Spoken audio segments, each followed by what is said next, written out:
अस्सलाम वालेकुम, this is your mentor Mohit. Welcome to commerce skills. तो ये लेक्चर नंबर 23 होने वाला है हमारा अमेजन एफपी होलसेल सीरीज 2025 का। और आज की वीडियो के अंदर मैं आपको बताऊंगा कि आपने कैसे सप्लायर वगैरह की तरफ जाना है, क्योंकि अब हमारा जो है मेन फोकस हमारा सप्लायर सोर्सिंग और हमारा डिस्ट्रीब्यूटर वगैरह होगा, जिसके थ्रू हमने प्रोडक्ट फाइंड आउट करनी है या फिर हमने प्रोडक्ट बाय करनी है। तो ये वीडियोज़ अब आपने कंसिस्टेंसी के साथ बहुत अच्छे तरीके से सुननी है और गौर से समझनी है। तो वीडियो शुरू करने से पहले चैनल को सब्सक्राइब करना मत भूलना, वीडियो को लाइक और कमेंट जरूर करना अगर आपको कोई इशू आ रहा है। इसके अलावा पर्सनल मेंटरशिप या फिर किसी भी क्वेश्चन के लिए आप मुझसे कॉन्टैक्ट कर सकते हैं +923247104848 के ऊपर, और वहाँ पे आप कोई भी अपना क्वेश्चन वगैरह या क्वेरी देके मुझसे सॉल्व आउट करवा सकते हैं। तो वीडियो शुरू करते हैं। अब यहाँ पे हमने आपको बताना था कि आपने कैसे जो है अपने सप्लायर की तरफ जाना है और सप्लायर आपका कैसा होना चाहिए, आपका MOQ वगैरह क्या होता है, और आगे चल कर बताऊँगा कि डिस्ट्रीब्यूशन लेटर या ऑथराइजेशन लेटर क्या होता है। बट फिलहाल के लिए भी ये समझो कि ये चीज़ें कैसे वर्क करती हैं। फर्ज कर लो, मैंने आपको लास्ट लेक्चर के अंदर समझाया था कि आपको कोई भी बड़ा ब्रांड टारगेट नहीं करना, आपको हमेशा छोटा ब्रांड टारगेट करना, ताकि आपको उसकी डिटेल्स वगैरह सही मिले, आपको उसका ऑथराइजेशन लेटर भी सही मिले, आपको उसकी अप्रूवल भी सही मिले, या फिर आपको उसका MOQ जो है जो आपके लिए ज़्यादा इंपॉर्टेंट होता है आपकी इन्वेस्टमेंट के अकॉर्डिंगली, तो वो भी आपको अच्छा मिले। ठीक है, तो अभी इसमें फ़र्क क्या है, ये क्या क्या चीज़ें हैं, ये भी आपको बताऊँगा। और आपको मैंने फ़र्क भी समझाना है कि डिस्ट्रीब्यूटर, सप्लायर और ऑथराइजेशन क्या क्या क्या इसमें चीज़ें होती हैं, कैसे आप इसको बाय एंड सेल कर सकते हैं अमेजोन के ऊपर, कैसे आपको प्रोडक्ट खरीदने के लिए आपको क्या क्या चीज़ें चाहिए, आगे चल के आपको बताऊंगा। सबसे पहले आपने माइंड में रखना है, कभी भी आपने बड़ा ब्रांड टारगेट नहीं करना। ऑलरेडी मैंने आपको बताया लास्ट लेक्चर्स के अंदर भी कि आपने बड़े ब्रांड को टारगेट नहीं करना, छोटे ब्रांड को टारगेट करना है, ताकि आपको उसको सेल करने में आसानी हो और आपको वो उससे प्रोडक्ट लेने में भी आसानी हो और वो आपको इजीली सप्लायर मिल भी जाए और वो सही ऑथेंटिक भी होगा। अब पहली चीज़ ये है, किसी भी आप बड़े प्रोडक्ट को टारगेट क्यों नहीं करते, क्योंकि अब जैसे यहाँ पे हमारी यही लिस्टिंग है, इसी से वहीं से लेक्चर में स्टार्ट कर रहा हूँ। तो इसी प्रोडक्ट के ऊपर हम बात कर लेते हैं। अगर ये स्टैनले का एक प्रोडक्ट है, ठीक है, यहाँ पे इसको स्टैनले खुद सेल कर रहा है, जो एज अ ब्रांड है, खुद बैठा हुआ है अमेजोन के ऊपर, और यहाँ पे आप लिस्टिंग देख सकते हो 3-4 और सेलर भी बैठे हुए हैं। जो भी आपको बड़ा ब्रांड है, कोई भी आपके पास बड़ा ब्रांड है, मैं फिर मेंशन कर रहा हूँ, एप्पल है, स्टैनले है, या कोई भी आपका जैसे प्यूरिना है, ये जितने बड़े ब्रांड्स हैं, इनकी आपको ऑथराइजेशन नहीं मिलनी, तो इनके पीछे भागना छोड़ दो। बेशक इसके अंदर प्रॉफिट मार्जिन आपको बहुत अच्छा मिलेगा, चाइना की तरफ आप जा नहीं सकते, बट दूसरी एंड पे आप ब्रांड को भी डायरेक्ट टारगेट नहीं कर सकते, क्योंकि ब्रांड आपको वो चीज़ नहीं देगा। यहाँ पे देखो, यहाँ पे सिर्फ ब्रांड ही बैठा हुआ है। क्यों? क्योंकि उसको पता है ये प्रोडक्ट मेरी है और मैं इसको जितना चाहे जैसे चाहे वो सेल कर सकता हूँ। ठीक है, तो और कोई सेल नहीं कर सकता, ना ही वो इजाज़त देता है, पहली बात।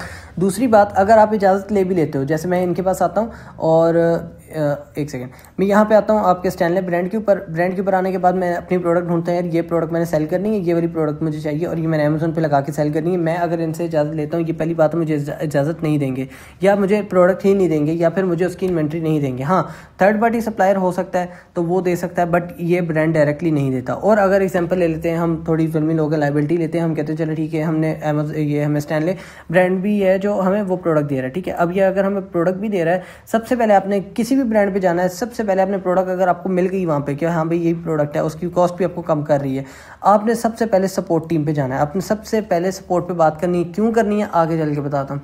सपोर्ट टीम पे आप बात करेंगे, सपोर्ट टीम से आप पूछेंगे यार हमने इसको सेल करना है, और आपने कभी भी ये बात नहीं करनी कि हमने जो है इसको अपना लोकल मार्केट में सेल करना है या अपनी वेबसाइट पर सेल करना है, पर्सनल वेबसाइट या प्राइवेट वेबसाइट पर सेल करना है। तो अगर वो बात करेंगे आपको ये इजाज़त दे देगा, मगर अगर आप बात करेंगे अमेजोन की, तो उसकी हो सकता है वो आपको इजाज़त नहीं दे। और मोस्टली लोग गलती यहाँ पे करते हैं, ब्रांड से कंफर्म नहीं करते, ना ही रिकन्फर्म करते हैं, बस उससे लीक प्रोडक्ट और लगा दी, और पता लगता है कल को इनवाइसेस मांग रहा है, अमेजोन उनकी इनवाइस एक्सेप्ट नहीं कर रहा है। मैंने आपको क्या एग्जांपल दी थी कि एप्पल की भी इनवाइस देंगे तो अमेजोन नहीं एक्सेप्ट करेगा, क्योंकि अमेजोन को पता है कि जो एप्पल है वो अपनी डिस्ट्रीब्यूशन या अपनी जो है ऐसे प्रोडक्ट किसी को भी नहीं देता कि वो अमेजोन पे सेल करे, क्योंकि ब्रांड जब खुद ऑलरेडी बैठा हुआ है तो आपको इजाज़त नहीं देगा। माँ सवाई ये कि वो आपका छोटा ब्रांड है या फिर उसकी सेलिंग जो है वो कम है, तो फिर आपको अप्रूवल मिल जाएगी। इसीलिए सबसे पहले आपने सपोर्ट पे जाना है, इनसे कॉन्टैक्ट करना है, इनसे किसी भी, चाहे प्यूरिना का सपोर्ट है, कॉन्टैक्ट एस पे चले जाओ, आपका ये स्टैनले है, इनके कॉन्टैक्ट एस पे चले जाओ कि अगर मैं आपकी प्रोडक्ट अमेजोन पे सेल करता हूँ कि क्या आपकी जो अप्रूवल वगैरह जो आप मुझे देंगे इसको सेल करने की, वो काम करेगी वहाँ पे, कल को कोई इशू आता है या नहीं। सबसे पहले आपने ये बात इनसे कंफर्म करनी है। अगर ये आपका ओके हो जाता है, इसके ऊपर आपको कोई इशू, ये कहते हैं कि नहीं आएगा, आप हमारी प्रोडक्ट सेल कर सकते हो, तो आप अमेजोन पे जाके इसको सेल कर सकते हैं। ठीक है, बट अगर अमेजोन आपको स्टैनले कहे कि भाई आप नहीं सेल कर सकते, तो आप कभी भी नहीं सेल करेंगे। ये बात आपने मेरी लाजमी याद रखनी है, इसमें आपने कभी भी गलती आपकी नहीं होनी चाहिए। ठीक है, क्यों नहीं होनी चाहिए, क्योंकि अगर यहाँ पे आप गलती करेंगे, अमेजोन ने अप्रूवल मांगनी है, अप्रूवल के लिए आप इनका अप्रूवल लेटर भी सबमिट करेंगे तो एक्सेप्ट नहीं करेगा। ठीक है, तो आपकी इन्वेस्टमेंट वगैरह सब ज़ाया हो जाएगी। तो ये चीज़ पर आपने फोकस रखना है, पहली बात। दूसरी बात ये है कि जब भी आप ब्रांड के पास जाएंगे, अगर ये आपको इन्वेंट्री देगा भी, अगर आपको स्टैनले इन्वेंट्री अपनी दे भी देता है, तो इसका वो MOQ देगा। हर ब्रांड का MOQ होता है, सप्लायर का भी होता है, वो भी आगे चल के आपको साथ डिस्कस करता हूँ।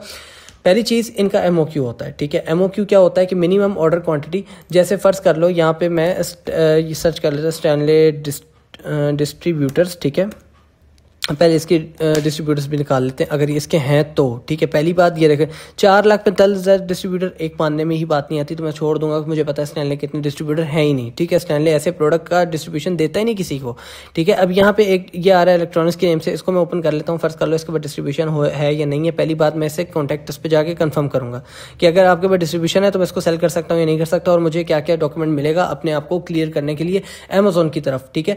यानी कि अगर मैं अमेजोन पे आपकी प्रोडक्ट सेल करता हूँ, कोई इशू आता है तो आपका ऑथराइजेशन लेटर या अप्रूवल लेटर काम करेगा अमेजोन पे या नहीं करेगा, तो मैं उससे ये कंफर्म करूंगा, ठीक है। अब इनका फर्ज कर लो ये मुझे डिस्ट्रीब्यूटर भी इनका मिल जाता है, सब कुछ ओके है, फाइनल है प्रोडक्ट। अब ये मुझे कहते हैं कि आपको हम प्रोडक्ट तब देंगे जब आपका मिनिमम ऑर्डर क्वांटिटी होगा 1,000 पीसेस का, मिनिमम ऑर्डर क्वांटिटी के आप कम से कम इतने पीसेस ऑर्डर करेंगे तब हम आपको डिस्ट्रीब्यूशन लेटर या अप्रूवल लेटर देंगे, तब आप उसको सेल कर सकते हैं, ठीक है। तब आप इसको कहीं पर भी सेल करें में कोई मसला नहीं है। बट एक यहाँ पे भी पॉइंट आता है, वो भी आपको बताता हूँ। पहली चीज़ ये है कि ये आपको एमओक्यू देगा, तो आपको एमओक्यू समझ आ गई। अब फर्ज कर लो एक प्रोडक्ट इनकी $10 की है, ठीक है, मिनिमम हम $10 कॉस्ट बना रहे हैं, तो $10 को मल्टीप्लाई करो 1000 पीसेस का। अब ये 1000 पीसेस भी आपको बता रहा हूँ ये भी बहुत ज़्यादा मिनिमल है, इसको छोटा ब्रांड टारगेट करते हैं ना तब आपको 500,000 पीसेस कहता है, वरना कोई बड़ा ब्रांड है तो आपको 10,000 पीसेस से कम नहीं कहता, या 2, 4, 6, 8,000 पीसेस बताता है। जब आप उसको मल्टीप्लिकेशन करोगे तो आपका बजट ही आउट हो जाएगा, तो आप उससे काम भी नहीं कर सकते। अब एक और मजे की इंटरेस्टिंग फैक्ट आपको बताता हूँ, अगर आपके पास सारा कुछ इनका कंप्लीट है, प्रोडक्ट भी आपने ज़्यादा ले ली, आपको सब कुछ कंप्लीट है, आप अमेजोन पे आके इसको लिस्ट करके सेल कर रहे हो, कभी भी ब्रांड आपको उठा के आपको शॉर्टलिस्ट कर सकता है, आपको लिस्टिंग से निकाल सकता है कि आप नहीं सेल कर सकते क्योंकि मैं खुद ब्रांड बैठा हूं, और आप उसको अपने डॉक्यूमेंट भी देंगे तब भी वो एक्सेप्ट नहीं करेगा कि भाई ये मेरा डॉक्यूमेंट है तो सही, मगर मेरी मर्जी है, मैं जिसको चाहे रखूं लिस्टिंग के अंदर, जिसको चाहे बाहर कर दूंगा। अमेजोन को कंप्लेन करेगा कि सेल की इन्वेंट्री है, या तो इसकी वेस्ट आउट करवा दो या फिर इसको बैठने ही नहीं देना इसके ऊपर, तो वो नहीं बैठने देगा अमेजोन आपको, ठीक है। तो ये बात आपने याद रखनी, बड़ा ब्रांड इसलिए टारगेट नहीं करते। अब आ जाओ एक चीज़ पे कि डिस्ट्रीब्यूटर के अंदर, सप्लायर के अंदर और होलसेलर या बाकी चीज़ों में फ़र्क क्या होता है। अब जो आपका होलसेलर होता है, होलसेल वेबसाइट काफ़ी सारी हैं, ठीक है।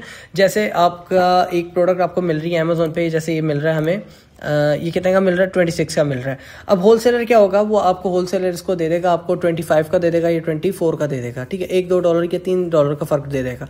तो होलसेलर आपका किसी काम का नहीं है, क्योंकि होलसेलर के पास सिर्फ अपने लिए डिस्ट्रीब्यूशन है। लाइक एग्जांपल ले लेते हैं, हमारे पास कोक की अगर फैक्ट्री है तो कोक की फैक्ट्री होलसेलर्स को, जो बड़े होलसेलर्स हैं उनको प्रोडक्ट्स देगी, ठीक है, उनको देगी, तो उसमें उनको 10-10 रुपये बोतल के हिसाब से फ़र्क मिलेगा उनको। और अब जब हम जाके एक पैट या 2-2, 3-3, 4-4 पैट भी लेंगे तो हमें ₹5 के हिसाब से फ़र्क मिलेगा। तो इसका मतलब जो सप्लायर हमें वो ₹5 रख के दे रहा है, और जो हमारा जो डिस्ट्रीब्यूटर था, जो मेन आपका ब्रांड था कोक वाला, वो होलसेलर को आपको जो है वो $10 का प्रॉफिट दे रहा है। तो इसमें होलसेलर जो है हमारा, जो हम जिससे हम जाके एज अ नॉर्मल पर्सन जाके चीज़ बाय कर रहे हैं, तो वो हमें दे रहा है होलसेल रेट पे, बट उसको बैक एंड पे आ रही है डिस्ट्रीब्यूशन रेट पे। क्यों? क्योंकि उसके बाद डिस्ट्रीब्यूशन है। कोक वाले कहेंगे अगर हम जाते हैं सर हमें एक बोतल या एक पैट चाहिए बोतलों का, कोक की फैक्ट्री जाएंगे तो हमें कभी भी नहीं देंगे, वो कहेंगे हमारा जो डिस्ट्रीब्यूटर है या डिस्ट्रीब्यूशन जिसके पास है वो आपको देगा, ठीक है। अब डिस्ट्रीब्यूशन जिसके पास है वो आपको होलसेल में देगा, आपको उसको $4 से $5 का फर्क पड़ जाएगा। आप क्या करोगे, उसको अपनी दुकान पे रख के सेल करोगे तो आप $2-2 पर बोतल आपको प्रॉफिट होना शुरू हो जाएगा, ठीक है। तो इसका मतलब रिटेलर आप बन गए, ठीक है, और दुकानदार जिससे हमने लिया था वो आपके लिए होलसेलर बन गया, और जो होलसेलर है हमारी नज़र में वो कोक वालों के पास क्या है, डिस्ट्रीब्यूटर है, ठीक है, जो उनका डिस्ट्रीब्यूशन है। इसी तरह सप्लायर भी डिस्ट्रीब्यूटर को ही कहते हैं एक तरह से कि यार ये सप्लायर है, इसकी ये सप्लाई देता है, ठीक है। या फिर जो है मैं जाता हूँ उस डिस्ट्रीब्यूटर के पास और जाके उसको कहता हूँ मुझे होलसेल में इतना इतना स्टॉक चाहिए, तो वो मुझे कहता है ठीक है ले लो, और मैं जो है ना मैं एज अ सप्लायर तुम्हें ये चीज़ प्रोवाइड कर देता हूँ। तो वो होता है सप्लायर और डिस्ट्रीब्यूटर का फ़र्क। अब पहली बात ये है कि काफ़ी सारे ऐसे ब्रांड्स हैं, जैसे मैंने एक वेबसाइट ओपन की थी आप लोग सामने, एशियन ब्यूटी होलसेल के नेम से। तो एशियन ब्यूटी होलसेल क्या है, ठीक है, मैं आपको बताता हूँ। एशियन ब्यूटी, ओके, ये एशियन ब्यूटी होलसेल। अच्छा, ये एक काफ़ी सारे लोग मुझे कहते हैं सर हम इसके थ्रू काम करें तो बहुत अच्छी वेबसाइट है, काफ़ी सारे पॉजिटिव रिस्पांस भी हैं, काफ़ी सारे नेगेटिव भी हैं। मगर मैं एक बात हमेशा कहता हूँ, अब जो डिस्ट्रीब्यूटर भी है या एक बड़ा डिस्ट्रीब्यूटर है जिसके पास कोक और पेप्सी दोनों की डिस्ट्रीब्यूशन है, ठीक है, मगर इसमें एक फ़र्क है। अब फ़र्क क्या है कि इसके पास अगर, अच्छा आप एग्जाम्पल और भी लेते हैं, हम 10 आइटम्स की लेते हैं, कोक है, पेप्सी है, इसके बाद लेस का उसके बाद डिस्ट्रीब्यूशन है, बिस्किट्स की है, टॉफ़ीज़ की है, कैंडीज़ हैं, काफ़ी सारी चीज़ें हैं उसके पास, ठीक है। अब उस डिस्ट्रीब्यूटर के पास या उस सप्लायर के पास ये सबकी तो अप्रूवल है कि वो सेल कर सकता है, ठीक है, वो आम बंदों को चाहे 1 डब्बा दे, 10 डब्बे दे, वो सेल कर सकता है, ठीक है। मगर वो उसके पास इस चीज़ की अप्रूवल नहीं होती कि वो आगे से कोई अपनी इनवाइस दे के उसको कहे कि आप इसको ऑनलाइन अमेजोन पे भी सेल कर सकते हो, ठीक है। कॉन्सेप्ट समझ आ रहा होगा आपको यहाँ पे कि अगर जैसे मैं एशियन ब्यूटी होलसेल पे आता हूँ, इनके पास ये 10 प्रोडक्ट्स पड़ी हुई हैं, एग्जांपल लेते हैं कि 8 प्रोडक्ट्स हैं। अब इनके पास तकरीबन इन 8 में से 2 ऐसी प्रोडक्ट होंगी जो इनको पता है कि इसकी अप्रूवल हमारे पास है, ठीक है, इसकी अप्रूवल है कि हम है तो सबकी अप्रूवल कि सबको आगे जितना चाहिए क्वांटिटी में सेल कर सकता है, मगर शर्त यह है कि इनके पास उस चीज़ की अप्रूवल है जो प्रोडक्ट ये आगे सेल करें और वो बंदा आगे से अमेज़ोन पे सेल कर सके। एग्जांपल के तौर पे हम यहाँ पे समझते हैं कि इन 2 प्रोडक्ट्स की इस ABW वाले के पास अप्रूवल है कि अगर ये आम बंदे को सेल करता है और आम बंदा जो है अमेज़ोन पे सेल करे तो ब्रांड को कोई इशू नहीं होगा, ठीक है। बट इनके पास बाकी जो 6 प्रोडक्ट्स हैं, इसको सेल अगर आम बंदे ने इनसे खरीद के कर लिया अमेज़ोन पे तो वो नहीं कर सकता। क्यों? यही रीज़न है कि वो अमेज़ोन पे सेल नहीं कर सकता, क्योंकि इनके पास सिर्फ इन 2 की अप्रूवल है कि ये आगे सेल करे और वो आगे अमेज़ोन पे सेल कर सके आम कस्टमर, ठीक है, कंज्यूमर, ठीक है, वो आपका आगे सेल कर सके। मगर बाकी 6 की इसके बाद अप्रूवल नहीं है। बाकी 6 ये अपने बिहाफ पे आम बंदों को सेल कर सकता है। चाहे एक बंदा आके कहता है मुझे 10 चाहिए, एक कहता है मुझे 1000 चाहिए, ठीक है, वो सेल कर देगा, मगर उसको ये गारंटी नहीं देगा कि आप अमेज़ोन पे सेल कर सकते हो, ठीक है। इसीलिए मैं हमेशा कहता हूं कि जब भी अपने ब्रांड या डिस्ट्रीब्यूटर के पास या सप्लायर के पास जाना है, आपने सबसे पहले इनसे कॉन्टैक्ट करना है और कॉन्टैक्ट करके आपने अपने इश्यूज क्लियर आउट करने के, यार ये इशू आ गया या कोई मसला आ गया तो मुझे कोई इशू तो नहीं बनेगा इसके अंदर, ठीक है। तो ये सारी चीज़ें आपने इनसे पहले ही क्लियर आउट कर देनी है, कोई इतना बड़ा मसला नहीं होगा, ठीक है। अच्छा, अब एक और बात पे आ जाए, जो आपका डिस्ट्रीब्यूटर है वो फाइंड कैसे करेंगे, उसका मैंने गूगल के थ्रू तो आपको तरीका समझाया, ठीक है। अब ये तो बड़े ब्रांड थे इसलिए मैंने डायरेक्टली ऐसे फाइंड आउट कर लिए, तो इनका कोई सप्लायर भी नहीं मिलेगा, मुझे भी पता है इनका नहीं मिलने वाला, बट आपको एग्जांपल के तौर पे मैंने समझाया। दूसरे एंड पे आ जाए। अब दूसरे एंड पे क्या है, ChatGPT आपके पास है। आप ChatGPT को बोले कि मुझे इसके ऑथेंटिक डिस्ट्रीब्यूटर दे के ढूंढ के दो जिसकी इनवॉइसेस अमेज़न एक्सेप्ट करता है, ठीक है। वो आपको बहुत अच्छा क्लैरिफाई करके चीज़ें निकाल के देगा ChatGPT के अगर ऊपर आप जाते हैं, ठीक है। वरना आप गूगल के थ्रू भी जा सकते हैं, मैं पर्सनली प्रेफर करूँगा GPT पे जाएँ, क्योंकि आप एज ए न्यू पर्सन है। और हर सप्लायर के पास जाकर कॉन्टैक्ट करें, एक के पास नहीं, क्योंकि आप एक बिग अमाउंट ऑफ इन्वेंट्री उसके ऊपर इन्वेस्ट करने लगे अपने प्रोडक्ट के ऊपर, तो वहाँ पे आपने गलती नहीं करनी इन चीज़ों के अंदर। तो यहाँ पे आप जिस भी ब्रांड के ऊपर जाएंगे वहाँ पे जाके उनसे कॉन्टैक्ट करेंगे, कॉन्टैक्ट करके आपने जो है उनसे उनकी डिटेल वगैरह पूछनी है, और जो आपको समझ आएगा उस ब्रांड के थ्रू आप आके काम कर सकते हैं या उसके अकॉर्डिंगली आगे चल सकते हैं। तो ये आपका मैंने ब्रांड्स का और डिस्ट्रीब्यूशन का, सप्लायर का, आपका ब्रांड बाकी चीज़ों का ये सारा डिफ्रेंशिएट निकाल दिया। अब मैं नेक्स्ट लेक्चर के अंदर आपको बताऊंगा कि डिस्ट्रीब्यूशन लेटर, अप्रूवल लेटर क्या होता है और किस सिनेरियो के अंदर अमेज़न आपसे वो रिक्वायर करता है और उसके ऊपर आपका अकाउंट ओपन होता है या नहीं होता। तो ये चीज़ आपको बताऊँगा, और अकाउंट बंद भी क्यों होता है ये भी आपको बताऊँगा। तो मिलते हैं नेक्स्ट वीडियो के अंदर। वीडियो पसंद आए तो लाइक कमेंट शेयर जरूर कीजिएगा। इंशाल्लाह मिलते हैं नेक्स्ट वीडियो में। अल्लाह हाफिज़।